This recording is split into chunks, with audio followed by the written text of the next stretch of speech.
Люблю дорогу, стук колесный, шуршание шин, движение ветра, в пути на трудные вопросы легко находятся ответы.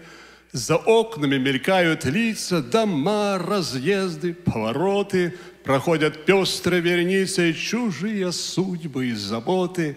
И на мгновение я свидетель улыбок, слез, свиданий, шуток. Со мною рядом чьи-то дети, но эти краткие минуты пройдут, окончится стоянка, забудутся чужие лица и замелькают полустанки, деревни, пашни и станицы.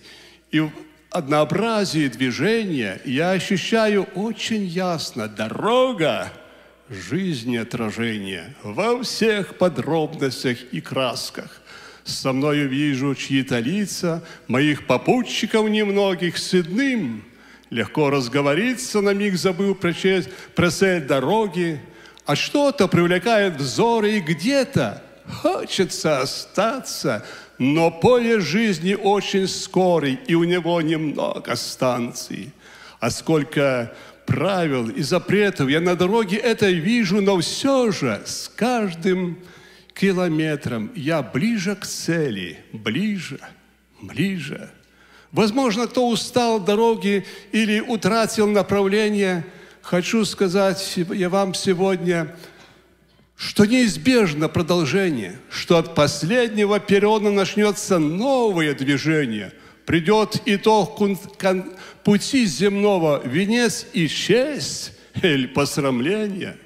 Представь себе судьбу такую, невосполнимую потерю, перешагнул черту земную и видишь то, во что не верил. Шагая путь по ложным целям, не думая предстать пред Богом, так в чем теперь твоя помеха переосмыслить всю дорогу? Хотя б на миг сомнений бремя оставь и вдумайся серьезно, пока еще осталось время, пока еще не слишком поздно. Аминь.